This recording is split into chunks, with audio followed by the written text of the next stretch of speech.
ou redução de qualidade dos produtos para o consumidor final, né? Enfim, você tem esse impacto mais generalizado. E aí você torna o tema um tema que pode ser abrigado dentro da Lei de Defesa da Concorrência. O CAD aborda esses temas relacionados à tributação há algum tempo, e normalmente os casos que aconteceram no CAD não geraram nenhum tipo de condenação ou coisas desse tipo, porque normalmente se trataram de questões relacionadas a algum tipo de legislação ou ato normativo que previa determinados benefícios para algumas empresas, ou para um grupo de empresas, ou para um setor específico. Então, de certo modo, por exemplo, isso começa no CAD com uma discussão da guerra fiscal, lá na década de 90, em que o CAD olha para isso e fala, foi uma consulta até, né? Em que o CAD olha para isso e fala assim, olha, isso gera desequilíbrios concorrenciais, mas isso não é um problema meu porque, enfim, tem uma legislação estadual que gerou o subsídio, enfim, a isenção de ICMS ou coisas desse tipo, e eu não posso fazer nada em relação a isso. Se aqui tem um problema, se vá no STF com uma DIN ou coisas desse tipo, para poder fazer com que essa lei perca eficácia, perca o efeito. E aí houve também uma segunda rodada relacionada a situações específicas, casos, por exemplo, relacionados a políticas públicas que geravam incentivos, por exemplo, restaurantes do SESI, que, obviamente, por uma série de questões conseguiam vender comida mais barata, e alguém fala, pô, mas eu não tenho essa isenção, como é que eu concorro com esse restaurante escola desse jeito, sem ter o mesmo, sem a tributação ser a mesma para mim e para ele. O CAD, nesses momentos, falou, bom, primeiro que também, de novo, isso é uma política estatal explícita, que beneficia esse tipo de serviço, e segundo, que esse restaurante escola, ou enfim, qualquer outra coisa parecida com isso, não tem um poder de mercado suficiente para gerar um impacto na concorrência como um todo. Talvez ele tenha ali para o restaurante que está do lado, num raio de 200 metros dele, algum impacto, mas para a concorrência, para o mercado de restaurantes naquele município ou qualquer coisa daquele tipo, não faz sentido. Mas ainda que isso fizesse, existe uma legislação que permite, que gera esse tipo de benefício fiscal, vamos chamar assim, em sentido amplo, para o SES e assim por diante. Então o CAD foi, ao longo do tempo, lidando com essas situações. Né? O que não houve no CAD? Às vezes também, em algumas discussões de atos de concentração, esse debate aparece. Né? Recentemente apareceu no caso Ipiranga Ali, essa discussão também, porque a Ali se beneficiava de algumas decisões judiciais que gerava para ela uma não cobrança, né, de alguns tributos, enfim, e isso, de um tributo específico, isso gerava algum tipo de vantagem competitiva que se discutiu ali em alguma medida no ato de concentração, embora isso nem de perto tenha sido determinante para a decisão que o CAD tomou. Pelo menos é o que o João pode dizer se eu estou certo ou estou errado, mas pelo menos foi essa a interpretação que eu fiz.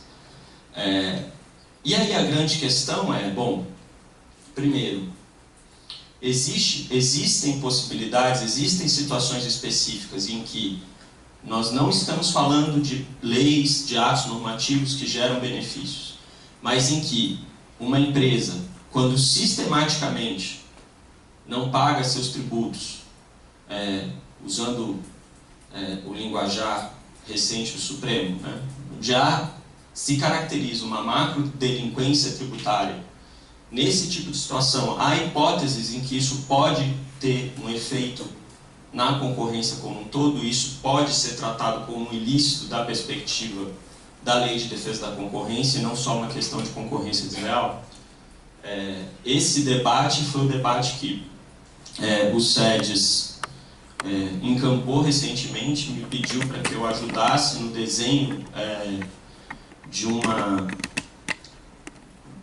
Na verdade, não no desenho, mas enfim, a princípio numa análise sobre essa possibilidade ou não, e eventualmente, se considerando que há essa possibilidade, o que pode ser feito, né? Como pensar uma agenda que possa tornar esse tipo de conduta um ilícito antitruste, como dialogar com o CAD em torno disso, né?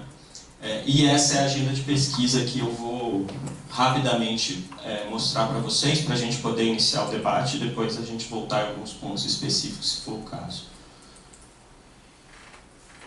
Agora eu vim aqui, né? Não. Foi. Bom, esse aqui é o contexto, né? Você tem alguns setores em que há alta tributação e uma margem baixa, né? Há situações específicas de aumento recente de impostos para atingimento de objetivos fiscais, incentivo à prática de notificação de sonegação e de inadimplência fiscais como estratégia empresarial, que é o que eu tinha dito. A gente não está lidando com situações pontuais em que há uma sonegação fiscal ou coisas desse tipo. A gente está lidando com situações em que, de fato, faz parte da estratégia da empresa. A empresa tem isso como sua estratégia competitiva, o não pagamento sistemático de tributos. E se há algo a ser dito sobre esse assunto da perspectiva concorrencial. Então o projeto tem 3 etapas, né? Uma primeira etapa, uma análise crítica e exaustiva da jurisprudência do CAD sobre essa questão, que eu comentei agora há pouco. Uma segunda etapa, análise de decisões de cortes superiores e análise de direito comparado, enfim, principalmente Europa e Estados Unidos, ver como é que essa discussão aparece lá. E a terceira etapa, avaliação dos impactos concorrenciais de práticas tributárias e a tentativa de se propor para o CAD algum tipo de método, metodologia, enfim, filtro, algo assim, para que se examine esse tipo de questões da perspectiva concorrencial, né? Hipóteses iniciais, né? Primeiro ponto importante ressaltar a ideia de que, se vocês entrarem no site do CAD hoje, existe lá alguma coisa específica sobre tributação, dizendo, olha,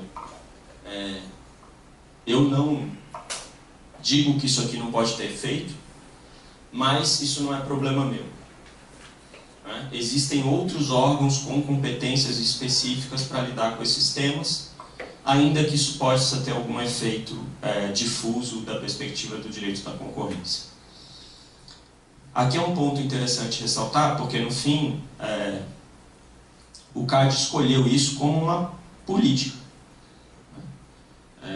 Quando você, de certo modo, admite que tem efeitos concorrenciais, pode vir a ter efeitos concorrenciais, mas você decide não investigar aquele tipo de conduta, porque há outros órgãos mais habilitados para isso, e porque, às vezes, isso supõe que você tem que fazer um juízo de valor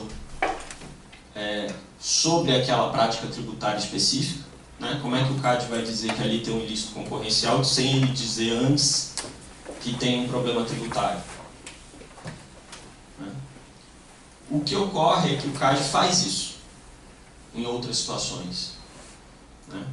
Existem casos e casos em que o CAD discute, por exemplo, todos os casos de sham litigation que tem no CAD, abuso de direito de petição, o CAD discute direito processual civil.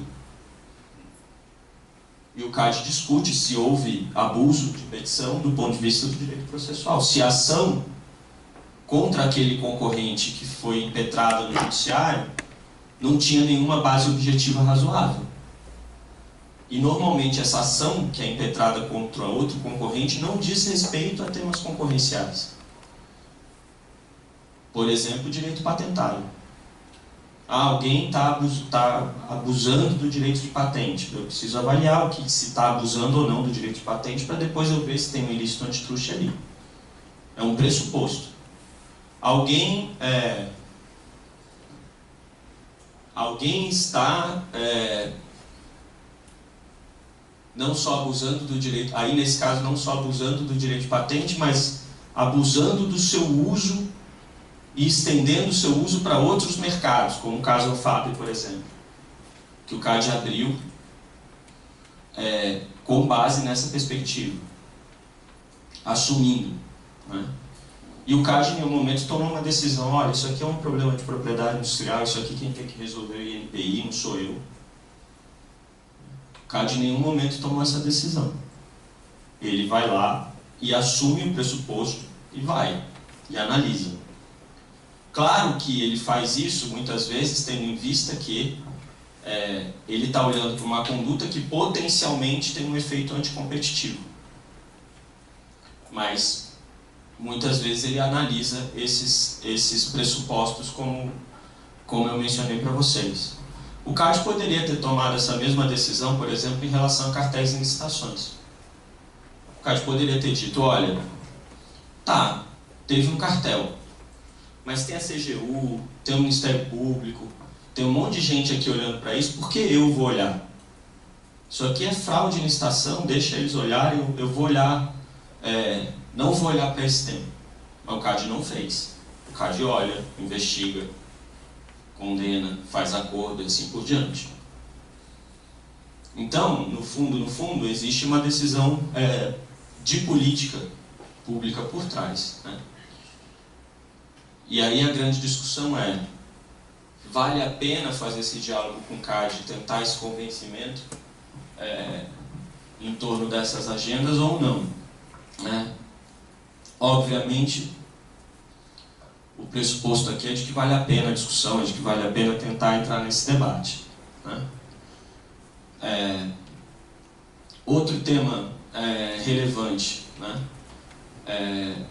A questão da seleção adversa no mercado, né? Que é algo que a gente está tentando explorar, que é a possibilidade de um ilícito tributário reiterado, como eu mencionei, gerar esse tipo de situação, né?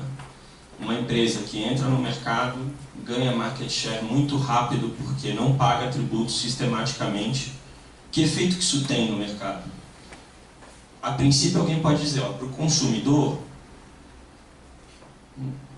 para ele não está mal, né? Porque alguém está entrando, não pagando imposto, vendendo barato. Por que seria um problema do ponto de vista concorrencial e não só um problema de concorrência desleal?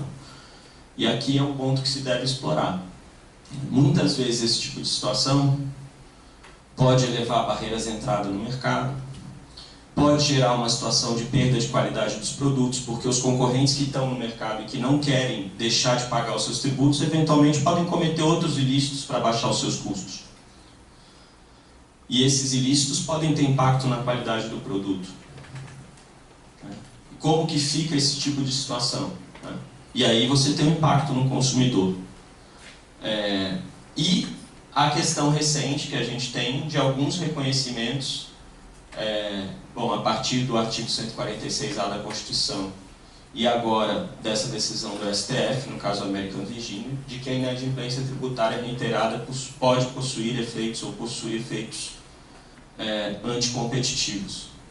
E agora, recentemente, também a gente tem um projeto de lei da senadora Ana Amélia, caracterizando a macrodelinquência tributária, o devedor contumaz e os efeitos que isso pode ter, inclusive, para instrumentalizar o fisco a tomar ações específicas, eventualmente gerando até sanções políticas para as empresas, né? E aqui a grande questão desse julgado do STF foi esse, né? Contrariando algumas, ou reinterpretando algumas súmulas específicas do Supremo, eles decidiram que nesses casos específicos é possível, por exemplo, você tirar o registro, cassar o registro de uma empresa, fechar uma empresa se ela tem esse tipo de prática reiterada. Bom, aqui é o final um pouco que no fim eu mencionei aqui no começo da nossa apresentação. Se há essas possibilidades, considerando que há essas possibilidades que podem ser aprofundadas, por que o CAD não julga ilícitos concorrenciais derivados de práticas tributárias, né? Aí a gente tem as situações que eu mencionei para vocês, que geram discussões, mas que têm a ver com outras políticas que geram isenções fiscais e coisas desse tipo, e a preocupação, normalmente, que o CAD tem com decisões de política. Bom, o que acontece se da noite para o dia eu, o órgão de defesa da concorrência, falo isso é um ilícito potencialmente albergado pela Lei de Defesa da Concorrência. Eu tenho certeza que, enfim, eu fiquei 8 anos lá, as pessoas olham e falam assim, isso aqui, se a gente abrir essa porteira, nós vamos ter 450 representações aqui por dia, de alguém dizendo, ele não pagou tributo, ele não sei o que, ele não sei o que lá, e, enfim. E isso virar uma enxurrada para um órgão que tem algumas prioridades e uma estrutura muito enxuta. Então o grande desafio nessas horas é tentar criar um filtro que feche um pouco essa porta e não diga, não, o CAD não vai receber 450 representações. Com esse filtro que foi criado, de repente tem 2, 3 casos por ano importantes que o CAD possa abrir e sinalizar para o mercado que isso é um problema. E aí o desafio todo é o que é esse filtro, como se cria esse filtro e como se estabelecem essas premissas todas que eu mencionei. Então é isso basicamente o estudo que a gente pretende fazer ao longo desse primeiro semestre. Vamos ver se a gente consegue chegar em algum resultado positivo. A ideia é que a gente inicie esse debate aqui hoje um pouco para a gente colher alguns insumos de vocês. O João Paulo está aqui também um pouco como conselheiro do CAD para dar a visão dele, obviamente não especificamente do CAD, mas a visão dele sobre esse assunto, os desafios que esse tipo de processo vai levar, né? E também o desembargador Lunardelli e o Dr. Edson Bismone. Então acho que a gente podia passar para essa etapa. Qual que é a ordem? É o João primeiro? Então, João.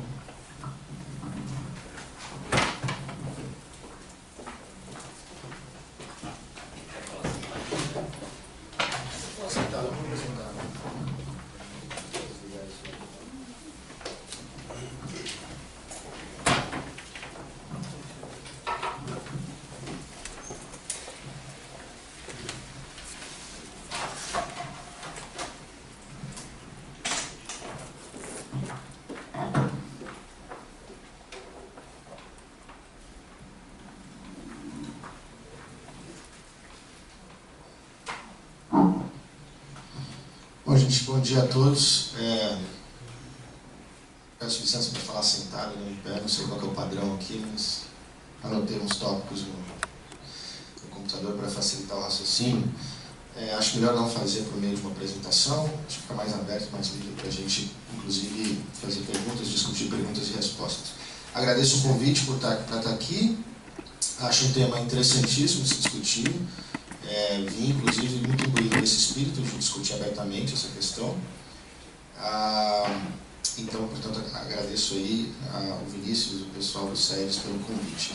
Também faço aí a advertência usual de que, como o Vinícius falou, que eu vou dizer que não expressa a opinião do CAD, não necessariamente expressa a opinião do CAD, mas a minha, em geral, a minha opinião não expressa a opinião do CAD, inclusive. Então, mas, enfim, talvez seja até bom no atual contexto aqui dessa discussão. Bom, primeiro eu vou tratar de 5 tópicos, tá? De forma bem breve e encadeados de uma maneira lógica. O primeiro deles é assim, existe uma necessidade de diferenciar defesa da concorrência ou defesa do bem-estar do consumidor. A concorrência tem um valor em si, ela é automeritória, eu defendo a concorrência em qualquer circunstância, ou eu defendo a concorrência quando ela tem um efeito positivo para o consumidor. Eu acho que isso, no contexto antitrust, dentro do CAD, dentro da literatura, já é uma questão resolvida. Não sei se para quem está fora, mas dentro da comunidade antitrust é uma questão resolvida, de que não, a concorrência não tem um valor intrínseco. Ela tem um valor na medida em que ela promove o bem-estar do consumidor. E prova disso é que nós podemos, por exemplo, aprovar atos de concentração que gerem uma concentração muito forte, no limite até a eliminação da concorrência por meio da criação de monopólio, desde que a gente consiga identificar que esse monopólio ou uma forte concentração pode gerar benefícios ao consumidor. Isso é muito claro na Lei 12.529, que é a lei que hoje rege questão concorrencial no Brasil. E além disso, no controle de condutas e não de estruturas, ou seja, não falando de atos de concentração, mas falando de condutas, toda análise de condutas unilaterais é regida, orientada pela regra da razão, que é: vou analisar se esse comportamento que prejudicou a concorrência teve efeitos, ou o efeito líquido disso foi prejudicar o consumidor. Então, por que eu estou trazendo essa discussão aqui? Porque eu acho que isso é importante para entender em que hipóteses poderia haver um problema concorrencial quando a gente está discutindo essa questão de sonegação por parte de alguma empresa. Então, a conclusão desse raciocínio, ok? Para que eu consiga caracterizar como uma infração concorrencial, eu precisaria demonstrar que o consumidor ou foi lesado ou seria potencialmente lesado em função da dinâmica que o mercado tomaria a partir desse comportamento. E aí eu entro nas possíveis dinâmicas que o mercado poderia tomar na presença de um concorrente que é um devedor quanto mais, sonega sistematicamente, um macrodelinquente tributário, nunca tinha ouvido. Interessante. E dentro de um ambiente de concorrência. Então você parte do pressuposto de que você está operando no mercado num ambiente de concorrência e surge um sujeito com esse perfil. Bom, a gente conseguiu pensar 3 caminhos que isso poderia tomar, né? Essa dinâmica concorrencial poderia tomar. A primeira delas é que esse concorrente, apesar de estar sonegando, ele incorpora isso como lucro e ele não repassa para o seu preço. Então, no fundo, ele é mais um concorrente, ele está cobrando um preço a princípio de mercado, ele é tomador de preço, por exemplo, a expressão que nós economistas usamos, quando o sujeito chega lá, não tem poder de influenciar o preço que está vigindo no mercado, ele apenas toma o preço e ele vai tendo lucros maiores e aí ele faz qualquer outra coisa com esse lucro. Talvez até esse lucro compense alguma ineficiência que ele tem em alguma outra parte do processo produtivo. Nesse caso, quem é lesado? O dano é exclusivo ao contribuinte, ao fisco, ao contribuinte. Não eles, principalmente os outros contribuintes que vão ter que aí, eventualmente pagar mais em função da sonegação desse caso. Então, caso clássico, típico de sonegação, acho que não seria um caso de enquadrar como uma infração concorrencial. A segunda hipótese, o segundo cenário, seria que essa firma o sonegador, ela de fato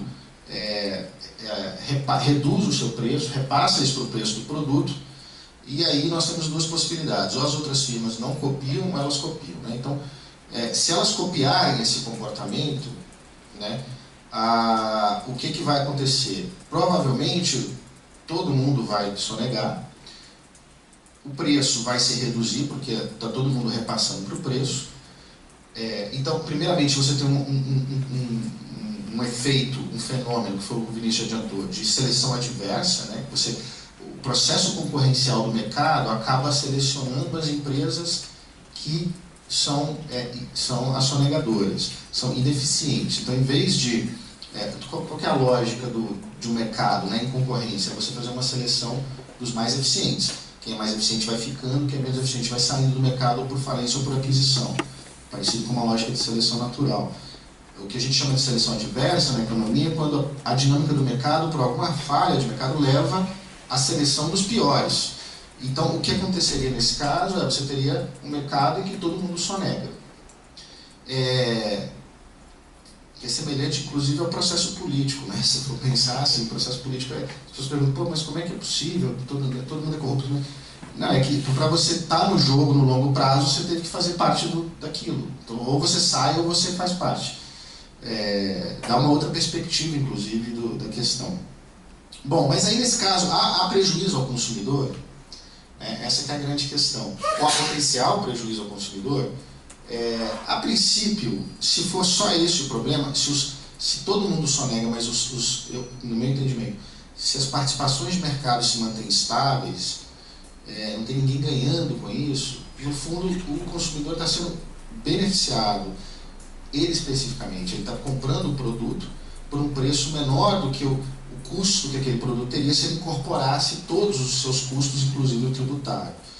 E aí isso se caracteriza como um problema que na economia a gente chama de externalidade negativa, Ou seja, naquela relação comercial entre o consumidor e o fornecedor do produto, tem um terceiro que está pagando parte da conta, e esse terceiro é o fisco, o contribuinte ou a fazenda pública.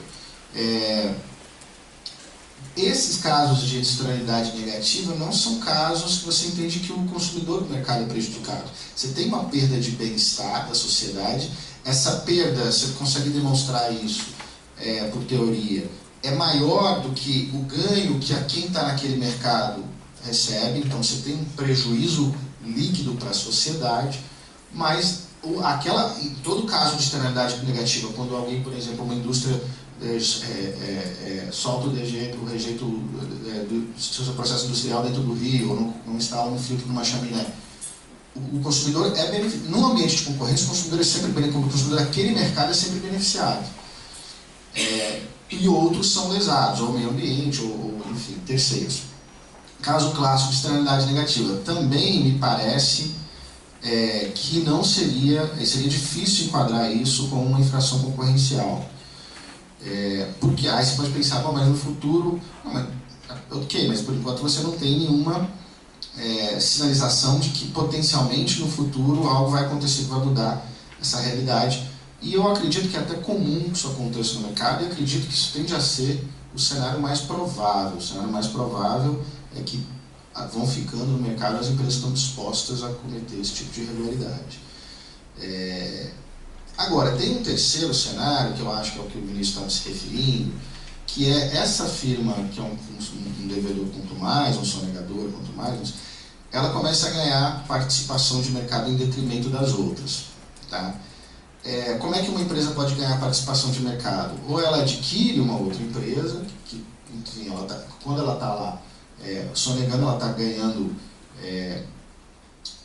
provavelmente acumulando lucro em função disso, aí ela adquire a concorrente, ou ela está praticando um preço que a concorrente vai falir, a concorrente sai do mercado. No primeiro caso, a gente conseguiria segurar dentro do ambiente de concorrência, da regulação concorrencial, por meio de controle de estruturas. Então teria que ser, não sendo um mercado em que está acima dos limites para notificação, a gente poderia eventualmente chegar, não, você cresceu até um ponto que não dá para te deixar crescer mais, e talvez até levar em consideração essa questão tributária na análise concorrencial. Vinícius mencionou o caso da Ipiranga Lessati, foi um elemento, não foi esse o motivo da reprovação, mas de fato foi um elemento de preocupação, inclusive chegou a ser discutido como uma solução a ser incorporada no ACC, mas depois o processo, mesmo assim, a gente achou que não era um caso de que dava para aprovar.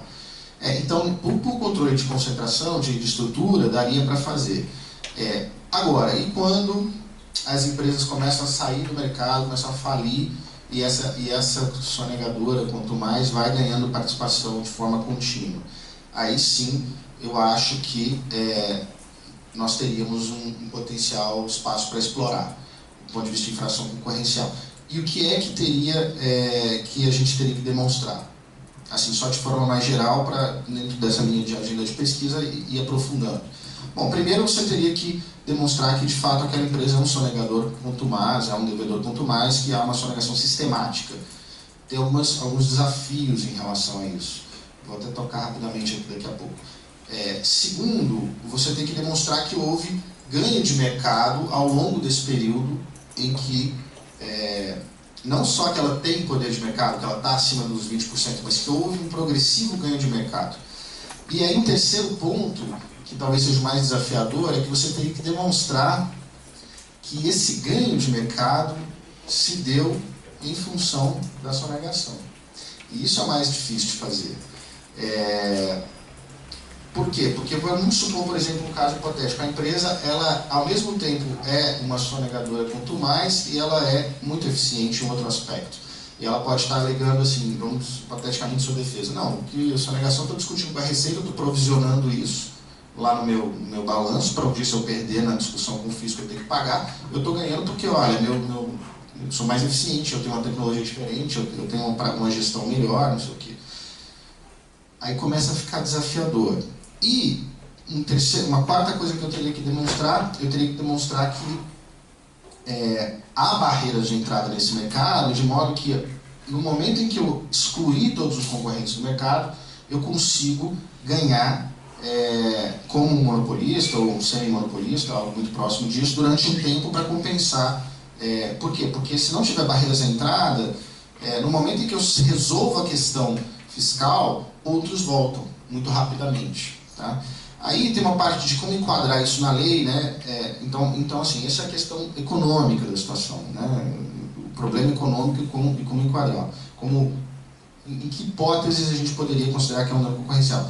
Tem uma discussão de como enquadrar na lei, eu acho que tem suficiente, eu acho que do ponto de vista jurídico dá.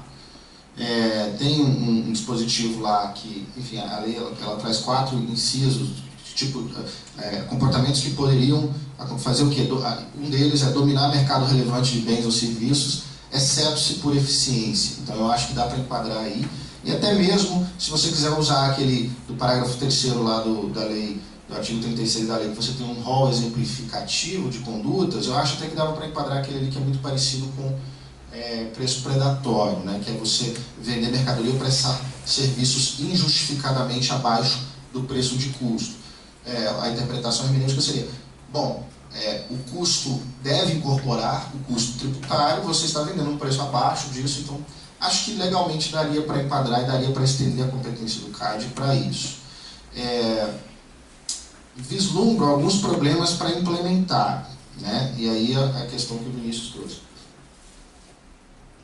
Primeiro, assim, em relação àquele ponto 1, você tem que demonstrar que o sujeito é um sonegador quanto mais. Não sei como é que está esse projeto de lei da Anameli, talvez ali tenha critérios claros, mas mesmo lendo lá o acórdão do STF, você vê que tem algumas dificuldades que, assim, eles apontam alguns elementos como a relevância dos créditos, então tem que ser, o sujeito tem que estar devendo muito, até qual o limite, de partir de quanto ele está devendo, ou quanto que isso representa dos custos dele. Que houve um devido processo legal de legitimidade desses créditos, que não é a Receita abusando de alguma interpretação, e de que aí há uma plausibilidade do pleito dele perante a justiça, que é uma coisa parecida com o sham litigation. Tem que mostrar que ele tem alguma expectativa de direito em relação àquele pleito, que não é completamente desarrazoada, né? Então isso para demonstrar que ele é um sonegador quanto mais. Uma outra questão, durante um determinado período ele foi um sonegador sistemático, mas depois ele entrou num refis, ou ele se regularizou com a Receita. Isso o exime do ilícito concorrencial anterior ou não? Uma reflexão, confesso que não sei, só estou aqui problematizando, fazendo um trabalho de colocar as dificuldades do ponto de vista de quem está aplicando a lei da concorrência. E também há uma dificuldade, então, em relação a esse primeiro ponto, de como caracterizar o sujeito como sonegador quanto mais, e o segundo ponto, que é aquele que eu já tinha aqui, como conectar a sonegação ao ganho de mercado dele, né? Como demonstrar esse ponto. Esse tipo de questão traz implícita a mesma dificuldade que a gente tem tido para lidar com casos de preços predatórios. Ou seja, como é muito difícil para o regulador da concorrência, o regulador da concorrência, olhar para um preço e dizer que está sendo praticado um preço abaixo do custo. Tanto é que até hoje a gente não teve nenhum julgado de preço predatório no CAD, com 20 anos desde 90, mais de 25 anos quase desde 94, com a lei mais moderna, não que eu tenha consciência. E eu sei que muitos desses casos, dessas denúncias, morrem na fase de triagem, pré-inquérito lá na Superintendência Geral. Tem uma forma de fazer isso, é uma forma por meio de econometria, eu não vou entrar nos detalhes disso, mas você precisaria de ter muitos dados, muita observação para você conseguir, filtrando para todas as outras possibilidades que justificariam aquele preço abaixo, você consegue identificar que é por conta desse elemento, entendeu? É um trabalho, aí você teria até que talvez incluir uma avaliação, um parecer econômico, alguma coisa nos autos nesse sentido. Aí eu termino, então, apontando agora para potências dificuldades, questão de policy do CAD, né, como o Vinícius falou.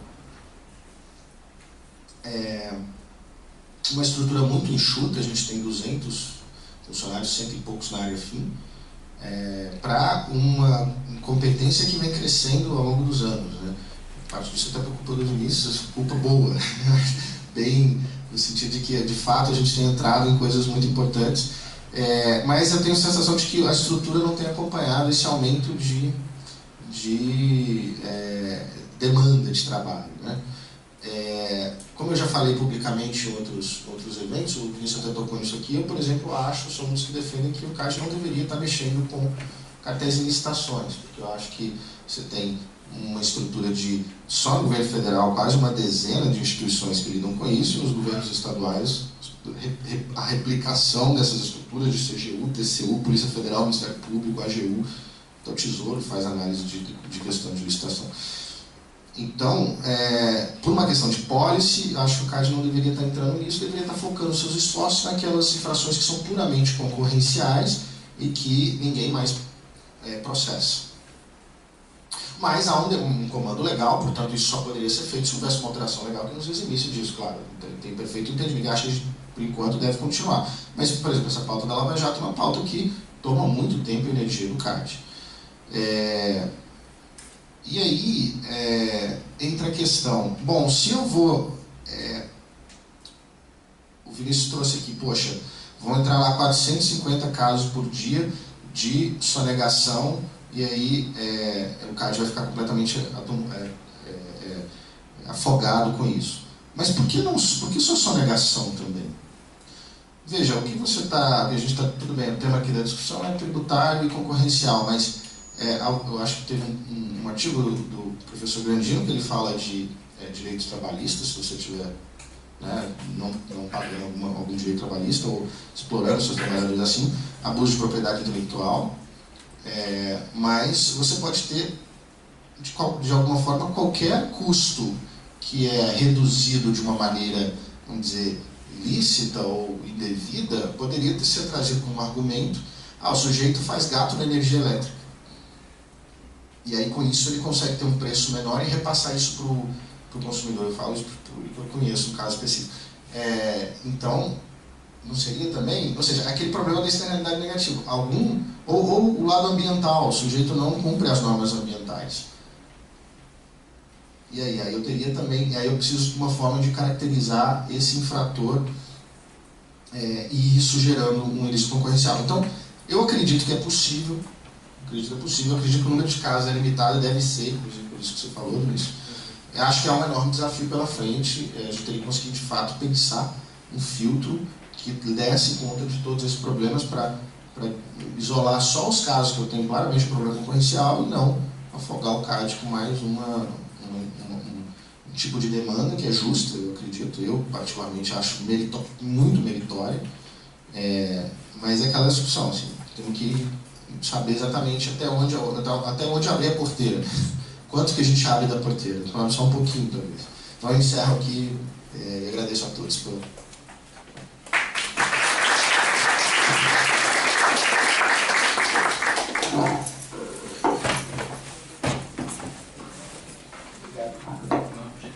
Agora eu vou passar a palavra para o doutor Edson Smuller, por favor. Sou o Carlos aí.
Bom dia.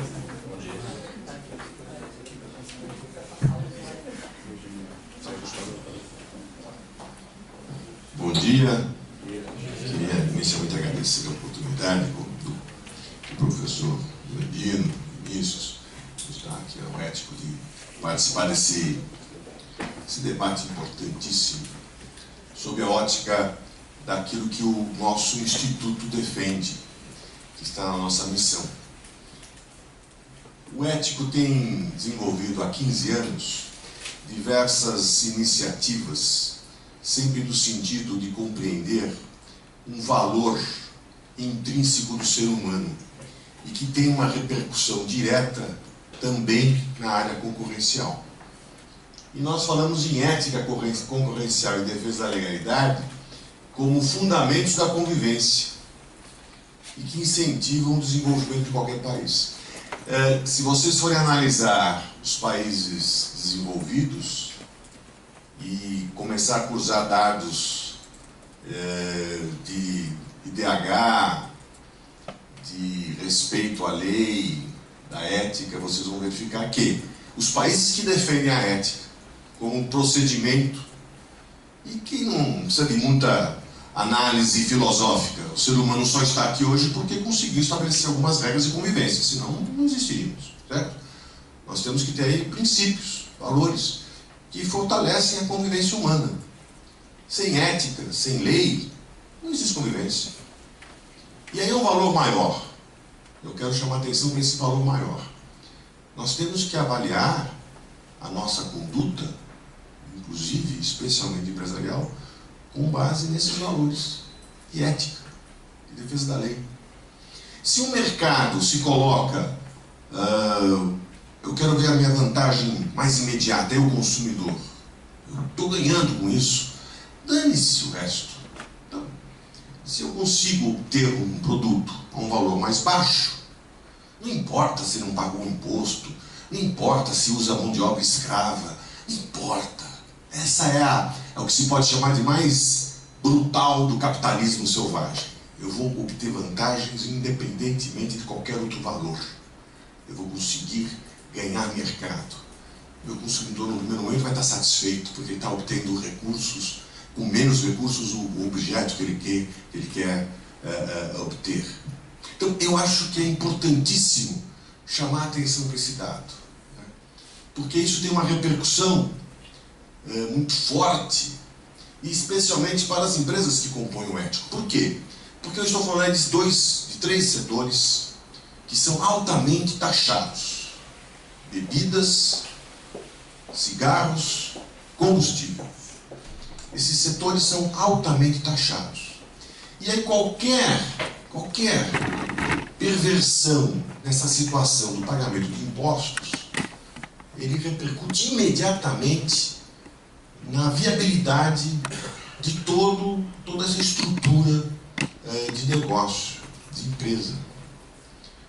E perde aí, nesse aspecto, nós temos visto isso reiteradamente, né, o Triângulo das Bermudas, perdem os consumidores, porque esses produtos que podem ser mais baratos, porque não pagam imposto, ele também abre alternativas, e temos demonstração disso, de não obedecer, por exemplo, nenhum regulamento técnico. Isso acontece muito. Ou fraudes. Já que meu negócio é ganhar dinheiro, e eu me justifico por isso, eu só existo para ganhar dinheiro, eu vou ganhar dinheiro a qualquer custo. Então eu não pago imposto. Agora, por que eu vou ter que manter aquele grau de etanol dentro do combustível, ou de não misturar aditivos proibidos? Por quê? Eu vou ganhar dinheiro. Então a fraude também se insere nesse processo. Isso ocorre com bebidas. Por que eu não vou falsificar? Por que eu não posso batizar aquela bebida? Eu vou ter lucro. O consumidor nem vai perceber. Vamos em frente. A brutal sonegação, eu vou colocar alguns números aí de alguns dados, né? É algo absolutamente imperceptível. E o mercado. O mercado, ele começa a girar em torno da falta da ética, do respeito à lei. Ele começa a girar em torno de uma espiral que vai nos empurrar cada vez mais, não para um patamar de país desenvolvido, mas de um país onde o que vale é a lei da selvagem, a lei de quem pode mais chora menos, a lei de quem eu posso desvirtuar todo um processo ético e legal, porque eu estou preocupado com os meus ganhos. O resto, a sociedade, isso é um pequeno detalhe. A carga tributária do mercado legal é zero, não paga imposto. E aí nós temos, e o conselheiro colocou muito bem, que avaliar com muito critério isso. Porque é verdade, se você deixar isso num processo interpretativo muito amplo, você pode colocar situações que não merecem essa mesma atenção, né? Mas na questão do pagamento de tributos, o que nós percebemos é que não paga, não vou pagar. A máxima que nós vamos utilizar aqui no devedor contumaz é: devo, não nego, não pago.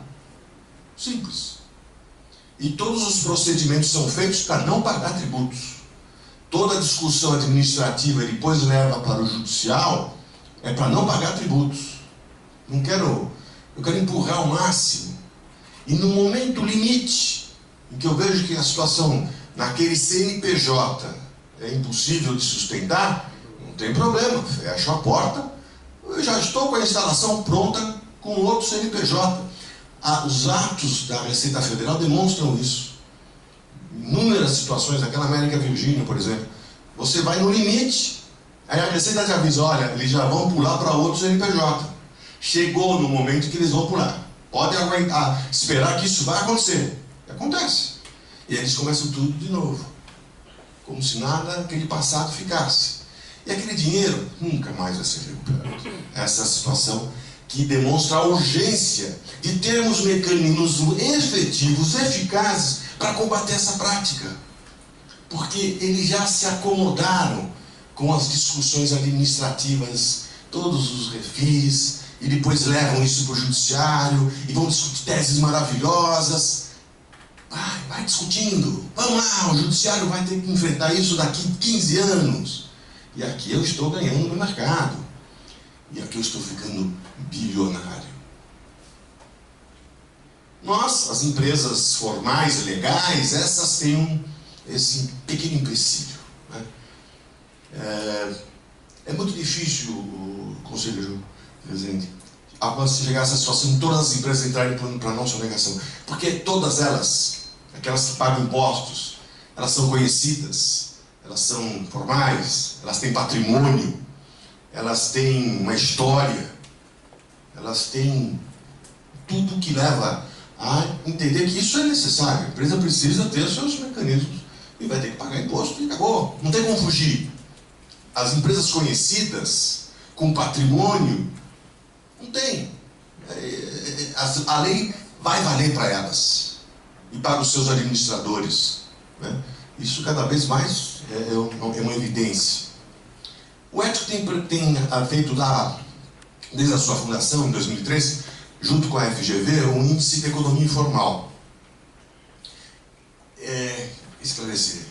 Economia informal não quer dizer que é o contumaz, não quer dizer que é o contrabando, o falso, o pirata, não. Tem muita economia informal que é do trabalhador, que vai vender o seu bolinho, que vai, enfim, não se formaliza a sua atividade econômica e tem, assim, os seus resultados, mas jamais pode se comparar isso a uma situação profissional como é do contumaz e nunca querer pagar imposto. Ele, inclusive, vai num processo de formalização, que é o que nós temos incentivado cada vez mais. Esse mercado informal, que envolve todo o espectro daquele mercado que não paga impostos, de uma forma ou de outra, ou contumaz, ou eventual, ou porque naquele momento inicial da sua atividade econômica não tem a menor condição de pagar imposto como tem elemento de sobrevivência, enfim. Essa economia informal, ela vem crescendo. Ela caiu de 2013 até 2014. 2014 ela começou a subir de novo, 2015, 2016, 2017 estabilizou. 16,3, acho que é 16,6% do PIB brasileiro. Estamos em 1 trilhão hoje. A economia informal brasileira, por esses mecanismos econométricos da própria Fundação Getúlio Vargas. Essa é uma análise que mostra que dentro dessa economia informal, aí você vai encontrar o criminal, né? Aqueles que não pagam impostos, não querem pagar impostos, não vão pagar impostos, façam o que quiser, porque faz parte da minha atividade econômica. É assim que eu fico bilionário, é assim que eu vou comprar iate, é assim que eu vou ter a minha ilha, né? Então é essa perspectiva desse empresário que vai de forma predatória assumindo uma participação de mercado, né? Aí nós temos inúmeras iniciativas que temos participado, e especialmente com relação ao dever de contumaz, eu vou aqui, para não criar qualquer polêmica, citar questões que já foram divulgadas na imprensa, né? E que envolvem os nossos setores todos. Então, primeira situação é com relação ao tabaco, né? A avaliação da Receita Federal é que essas empresas que estão aí colocadas e que chegaram num novo nicho de mercado, agora eles falsificam a marca paraguaia, porque o contrabando é inacreditável. O contrabando lidera o mercado brasileiro. 48% do mercado de cigarros no Brasil ou está na mão do contrabando ou está na mão dessas empresas nada idôneas. Elas já ocupam esse espaço, falsificando as marcas paraguaias, porque já são líderes de mercado. E aí o paraguaio vem aqui e fala: mas que absurdo, esse país não é sério. Eu faço contrabando e já estão falsificando a minha marca. Eu quero discutir isso no NPI. Não é possível. Falta de ética nesse mercado. Esse mercado brasileiro não tem ética. Estão falsificando a minha marca. Bem, o que a Receita aponta? 17 bilhões de reais já foi. Não recupera. E essas empresas, se você for lá, você vai encontrar as máquinas mais precárias. Se conseguir chegar, as máquinas mais precárias, não valem nada, porque produzem um cigarro de baixíssima qualidade, né? Se o cigarro é ruim, e é para a saúde, imagina aquele que não atende nenhuma das regras da Anvisa. Então, não importa. São 17 bilhões que já foram embora, né? E aí, por isso que nós temos discutido essas propostas, a proposta, por exemplo, do 284, nós já havíamos discutido antes, um projeto de lei que estava sendo debatido no Congresso, né, que foi retirado da pauta. Então se colocou um novo projeto, que é o 284, apresentado pela senadora Ana Amélia e relatado pelo senador Ferraz. E é um momento importante da gente discutir esse processo. Aqui em São Paulo, fabricante Dolly, isso é informação também de mídia da Receita Estadual. A Procuradoria do Estado de São Paulo apontou essa situação. Esse fabricante tem débito de 2 bilhões só com o fisco paulista. O Dolinho malandrinho, 2 bilhões, né, que está lá pendurado na conta da Fazenda Pública do Estado de São Paulo.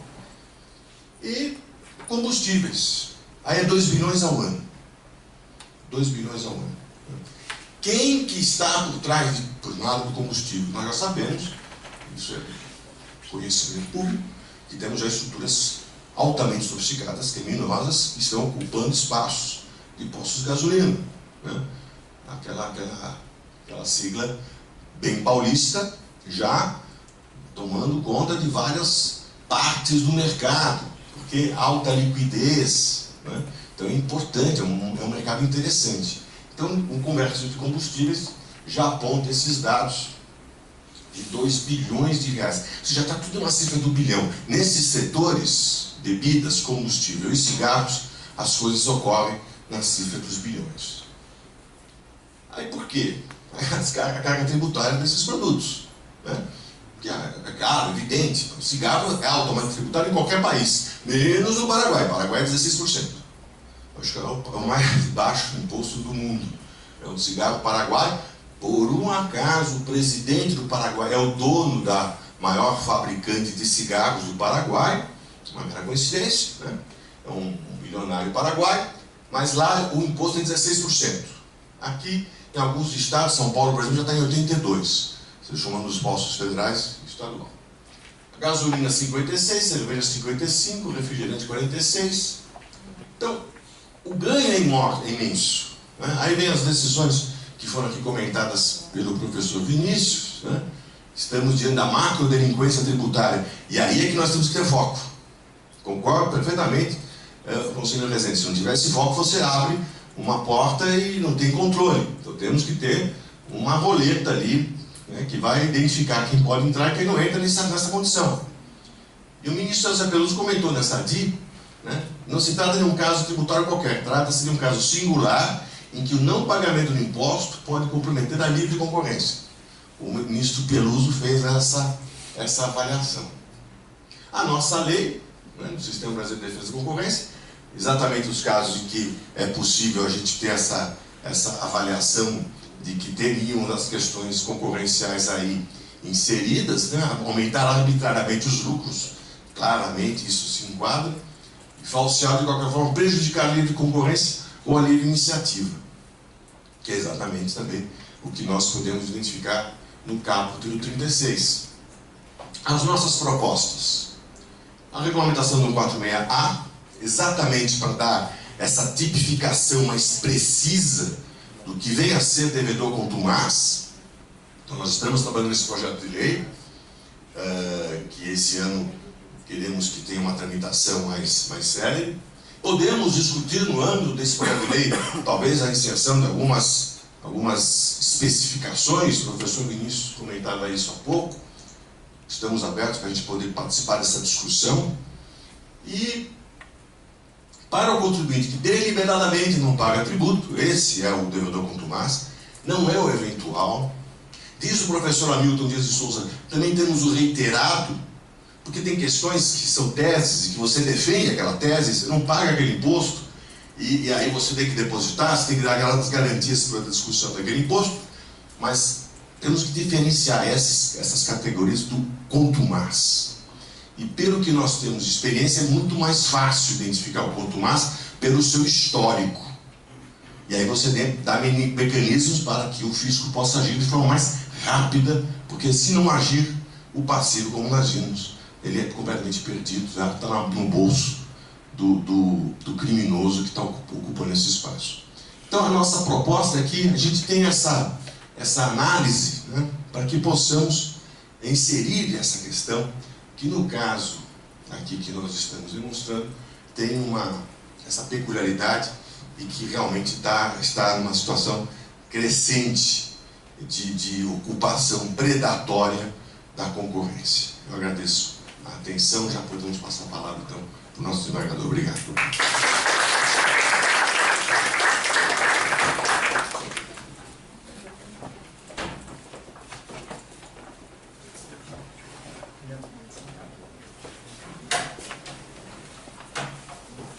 Bom dia a todos. Agradecer ao Vinícius e ao Sérgio para participar desse debate aqui a respeito desse projeto de pesquisa sobre o problema da tributação e concorrência. Vou fazer uma rápida confissão. Eu tenho uma experiência muito negativa com esses setores, porque um dos primeiros processos que eu trabalhei envolvia o depósito do fim social de todos os postos de gasolina de São Paulo. Na verdade, no processo de execução, todos os postos de gasolina da cidade de São Paulo depositavam numa única vaga. Para impedir que isso continuasse acontecendo, depois vai transitar em julgado, que era difícil inconstitucional a cobrança do fundo social dos postos de combustíveis. Foi uma loucura, porque virou um grande negócio. Os escritórios ganhavam muito dinheiro, porque eles depositavam para depois pegar uma guia de levantamento e ficar com uma parte dos recursos. Era uma tragédia brutal. Isso começou há muito tempo, não é de agora. É uma tragédia que vem desde a criação das contribuições sociais, do Fundo Social dos Combustíveis, depois vem COFINS, PIS, e eu coloco que existe um problema central com um problema na tributação. Esse é o problema de fundo. A gente tem que envolver outras instituições, CAD, Judiciário, Receita Federal, mas o problema central está no problema do desenho tributário de certos setores da economia brasileira. E é esse desenho tributário que permite o surgimento de mercados ilegais em todas as áreas. Vai de escritórios de advocacia, a problemas de corrupção judiciária, de corrupções na administração pública, problemas de corrupção generalizada no país, a problemas de criminalidade. Acho que a origem do problema a gente sempre discute como outros órgãos podem atuar para conter esse problema, quando o problema originário é uma disfunção no nosso sistema tributário, na organização de certos setores da economia.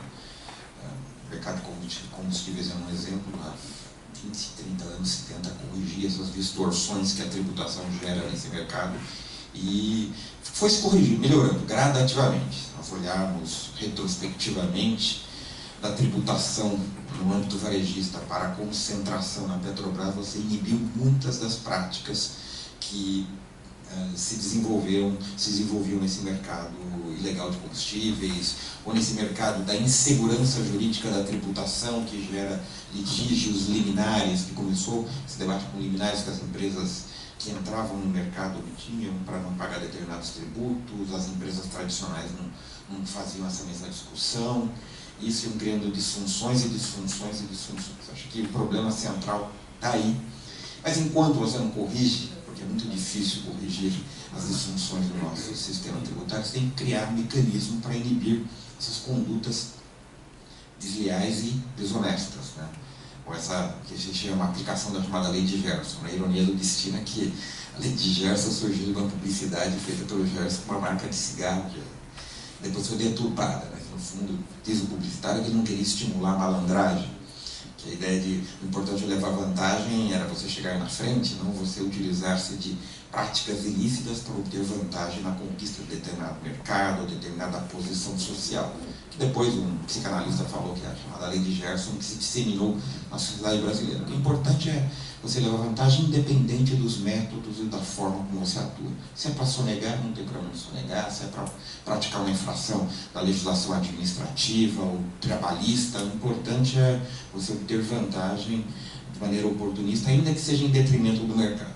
Talvez o grande desafio do CAD seja, e esse é o filtro que você coloca, é aquilo que é inicialmente uma conduta classificável como uma concorrência desleal, tem um potencial pela forma como ela é aplicada de maneira reiterada, sistemática ou contumaz, em desorganizar o mercado.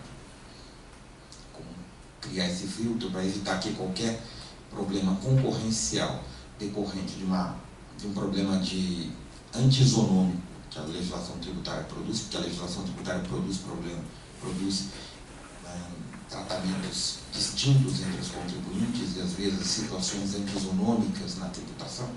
Me lembro, acho que um caso que foi julgado pelo CAD, é uma das farmácias do SESI que teriam uma imunidade tributária e por isso teriam uma vantagem em relação às outras, e o CAD entendeu que não caberia fazer um controle de constitucionalidade dessa imunidade tributária, que daria uma vantagem muito pequena e localizada, não sei o que é, e uma outra hipótese em que você tem um concorrente que, pela sua conduta no cumprimento da legislação, a gente pode colocar mais amplo, não só tributário, mas no cumprimento da legislação, ele acaba, por essa conduta desleal e no cumprimento da legislação, ele acaba no curto prazo, no médio prazo, tendo um papel desorganizador do mercado. Tem como vislumbrar isso e aí classificar como um ilícito concorrencial um desafio, porque de fato, se vocês abrirem a porteira, vai vir todo tipo de conduta antisonômica ou de conduta de concorrência que acarreta uma concorrência desleal. Todo mundo vai reclamar lá no CAD, em qualquer hora. Então esse é um problema central que um desafio aí para os aplicadores do direito anticoncorrencial, quer dizer, estendê-lo para essa situação, para abarcar essa conduta de concorrência desleal que é potencialmente desorganizadora do mercado, como você tem no mercado de combustíveis e agora no mercado de tabaco. No mercado de tabaco é algo assim, fora de qualquer padrão, né? Porque você também tem essas empresas operando de maneira contumaz e reiterada, e muito por conta de uma interpretação muito acanhada da jurisprudência, né? Aquela súmula 70 do STF foi construída nos anos 60, numa situação prática muito específica e serviu como proteção para condutas criminosas. Essa é a realidade. E aí uma dificuldade do judiciário em rever súmulas, né? Ele vai rever a interpretação de leis, mas para rever súmula, o sujeito fala, cita a súmula, não quer mais nem rediscutir o caso se a súmula se aplica. Tem várias hipóteses aí de súmula mal construída e depois ganhou por conta da abstração dela, uma aplicação absolutamente indevida. Esse exemplo da American Virgin, que empatou no Supremo. Acho que o resultado, olha só, foi um empate, não é que foi um resultado de goleada. Até hoje nós não temos segurança jurídica com relação à capacidade do fisco atuar de maneira efetiva para retirar ou interditar no mercado essas empresas, por conta de um apego equivocado ao princípio da liberdade de iniciativa, como se ele servisse para a prática de crimes, né? Que é a situação completa. E é um mercado em que o estímulo econômico para as práticas lícitas é tão grande que sequer o direito penal resolve. O grande problema hoje de ingresso de contrabando de cigarros, trabalho numa câmara criminal, chega a 2 ou 3 ou 4 habeas corpus por semana de pessoa presa por contrabando de cigarro. A rigor nem seria contrabando, na minha opinião, inicialmente, a não ser o cigarro que é produzido no Brasil é exportado, você não pode reimportar, que é proibido de entrar no país, o resto você tinha no fundo um descaminho, né?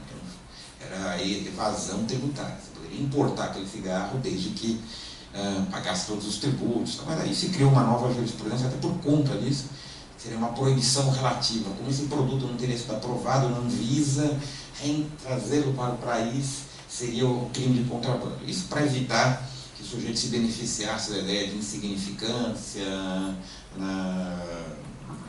tributária, mas de qualquer sorte, mesmo você enquadrando como contrabando, o sujeito é preso um dia, transportando uma carreta aí com milhares de cigarros, você, como a pena não passa de 4 anos na máxima, você concede liberdade provisória com ou sem fiança, ele que dê fiança, daqui a 2 dias ele é preso novamente.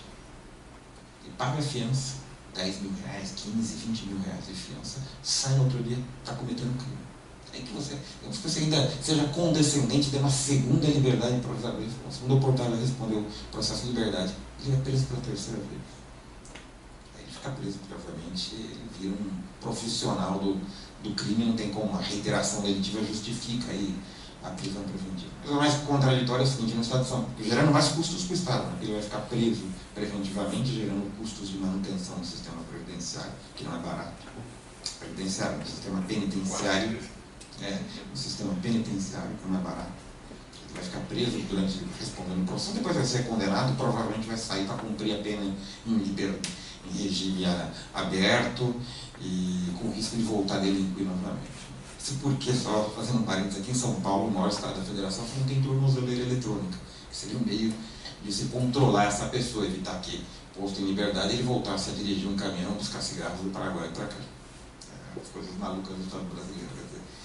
Você gasta, é muito mais caro mantê-lo na penitenciária do que ter uma tornozeleira eletrônica. Não tem tornozeleira eletrônica no Estado de São Paulo para essas situações.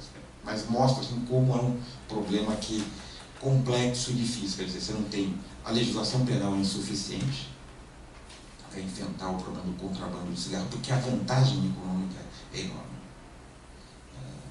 Esse é o problema central. O problema está na tributação, e não só na tributação local, porque tem um problema, as pessoas vão produzir no Paraguai, vão fazer contrabando, essa fronteira sem o menor controle. Quer dizer, ainda que você tenha assim, combate as empresas aqui que operam ilegalmente sem recolher os tributos, elas vão no Paraguai. Aí você tem supostamente o presidente do Paraguai, que é dono da maior empresa.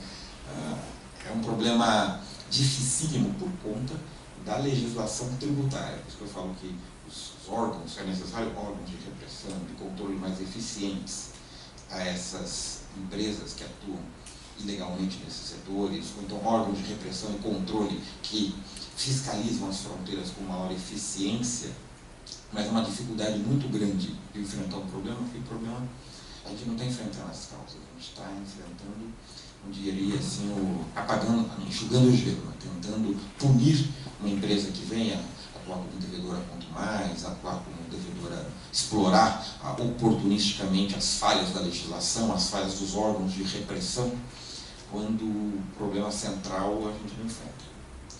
Essa tributação fora do comum que permite que se desenvolva esse mercado ilegal e paralelo. Então, claro que nós podemos aperfeiçoar e devemos aperfeiçoar o nosso sistema legal para enfrentar a figura do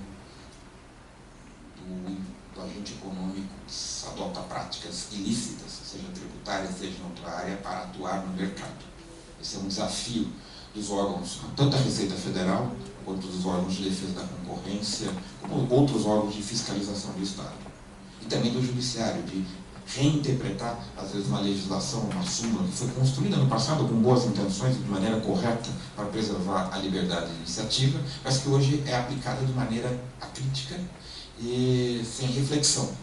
É o caso da súmula 70, sobretudo no controle do exercício da atividade tributária e fiscalizatória pela Receita. Por muito tempo nós tinha se consolidado na jurisprudência uma visão do fisco como um sujeito, como um ator que está aqui para inviabilizar necessariamente a vida das empresas, para extrair indevidamente aquilo que não é correto. Não é bem assim. Claro que temos muitas ineficiências na burocracia tributária que atrapalham a vida das empresas. Mas na maior parte dos casos, você tem mesmo, são condutas de agentes econômicos que se aproveitam dessa oportunidade para obter essas vantagens inadequadas. Né? Quer dizer, o problema é aplicar essa legislação com o juízo crítico necessário para afastar aquelas situações de efetiva ilegalidade do fisco, mas também não permitir que essas situações em que a legislação foi aplicada corretamente sejam deturpadas para estimular condutas ilícitas. Esse é o desafio da jurisprudência e do Poder Judiciário em conhecer também os órgãos de aplicação da legislação de defesa da concorrência. Isso era essas considerações que eu queria apresentar para abrir para o debate aqui também. Não sei se é o caso, mas acho que é isso. Muito obrigado a todos.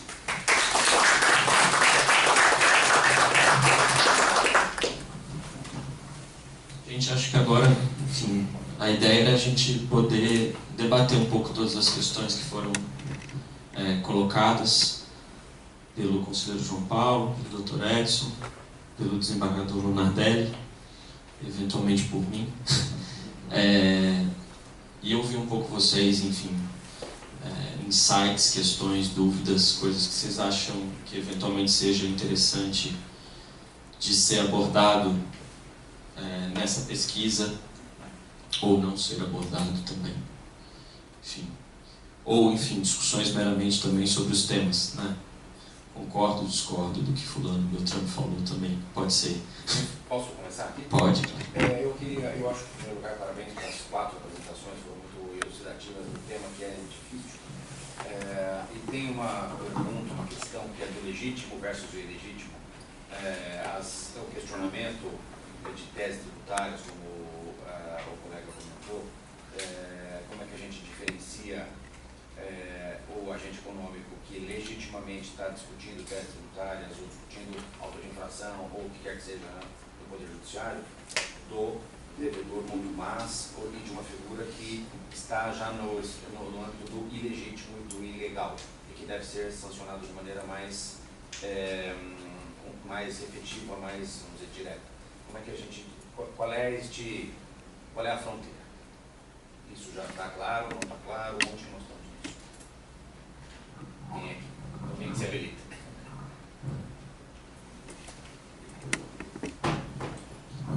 É uma fronteira que nós temos que tirar da zona cinzenta para caminhar com mais clareza. Nos casos apontados, é muito tranquilo de identificar isso.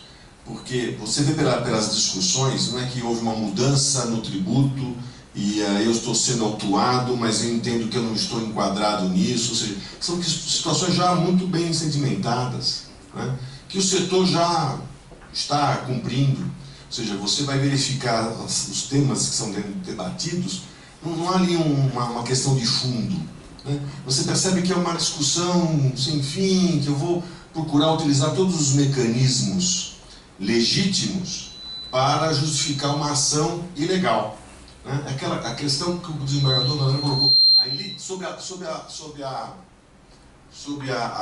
o manto da livre iniciativa, eu posso tudo? Não pode, né? Então você começa a delimitar esses espaços.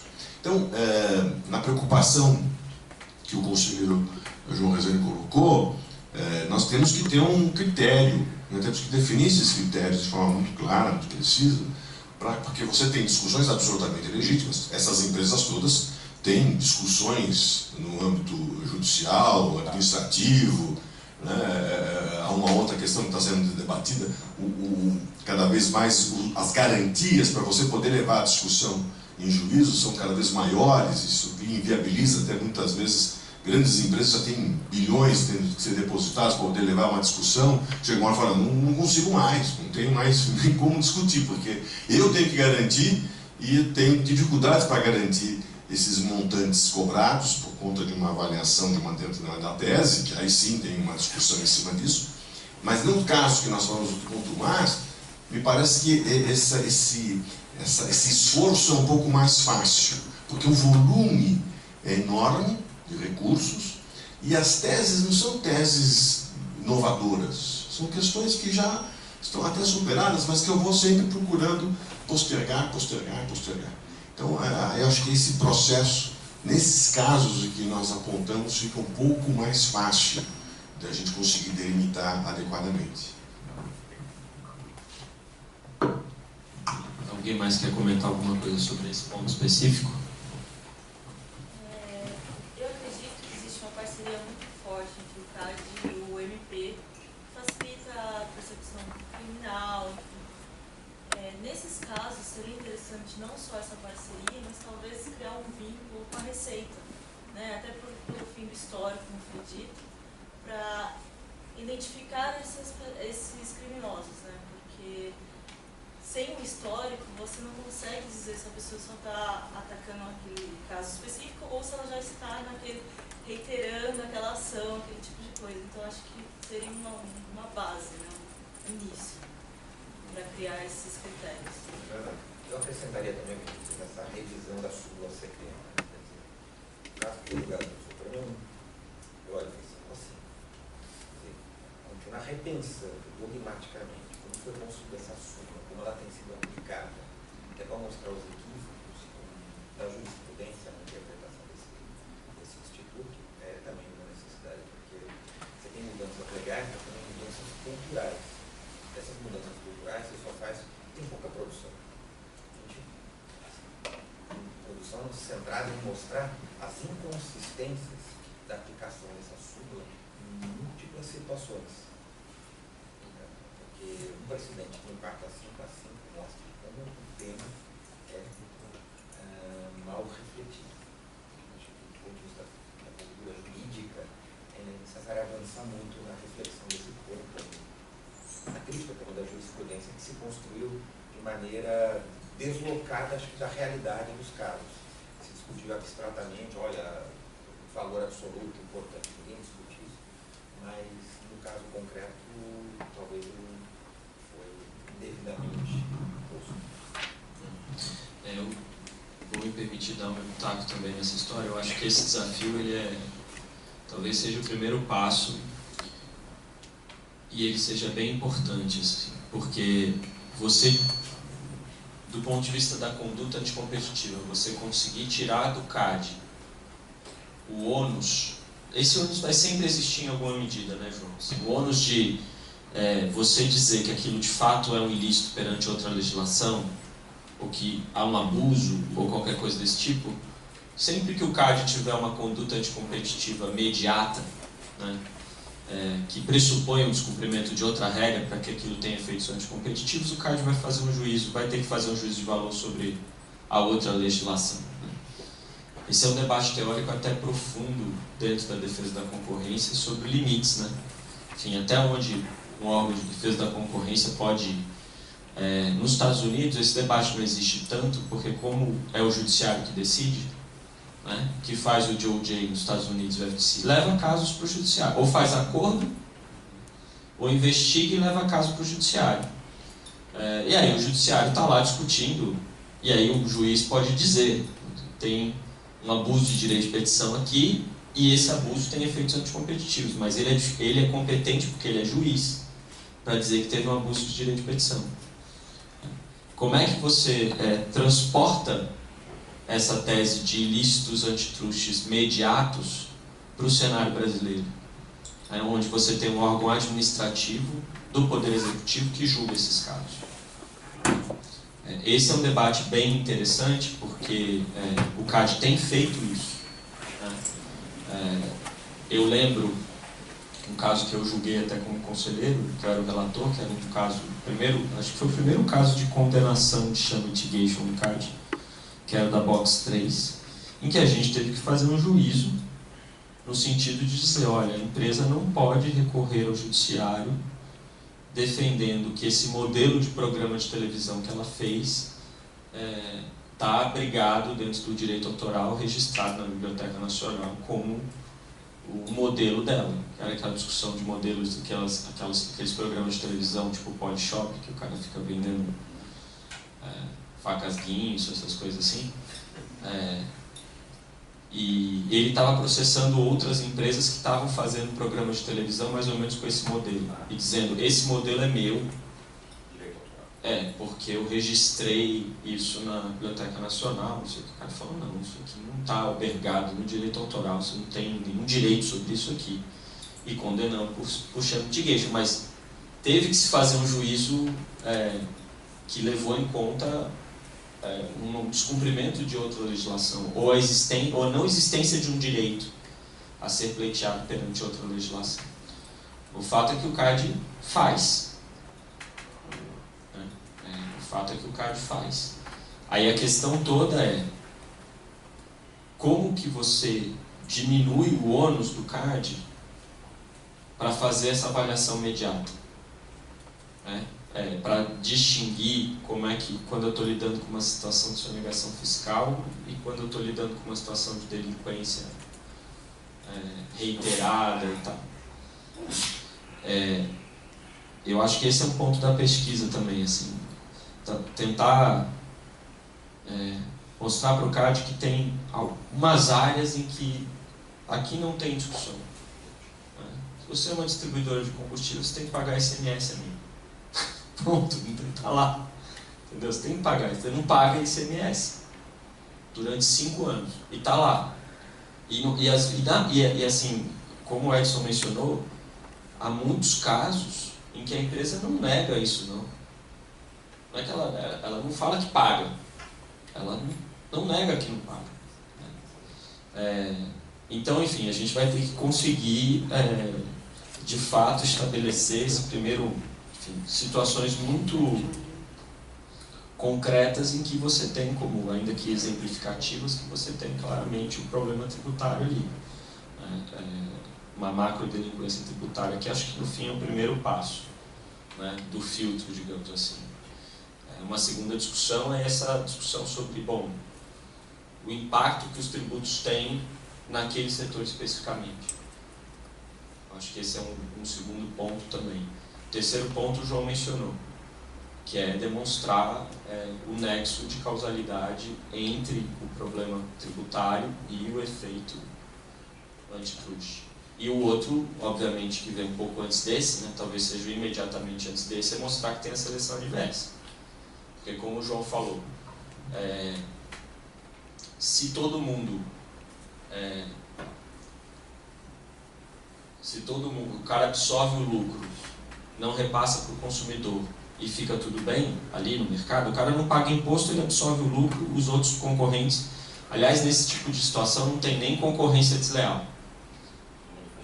Porque todo mundo, quem paga tributo está com preço X, quem não paga tributo também está com preço X. A tendência é que os outros concorrentes às vezes nem reclamem de uma situação como essa, porque às vezes ele nem consegue identificar que o outro não está pagando tributo. Ele está lá, o cara está às vezes usando o não pagamento de tributo para compensar uma ineficiência que ele tem de acesso a um insumo que os outros não têm, enfim.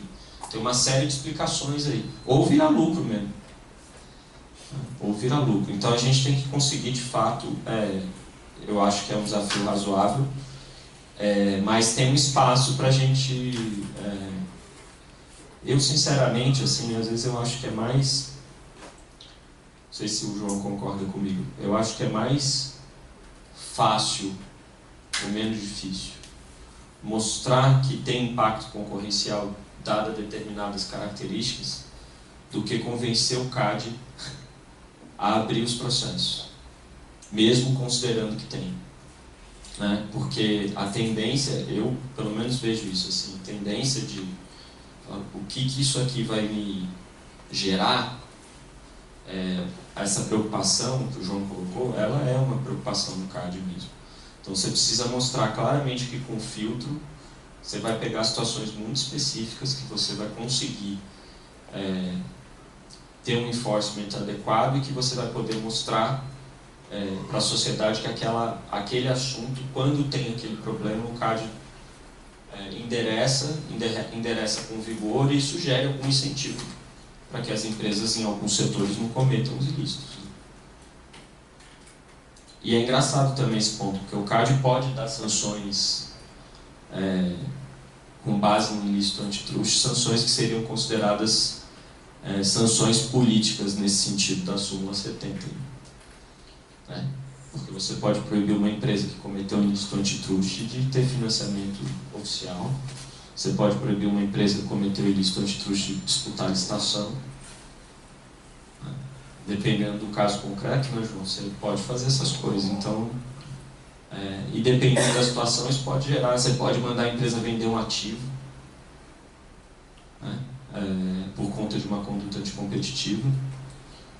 Então, em situações de ilícitos que tenham essas características, você pode ter um efeito que é esse.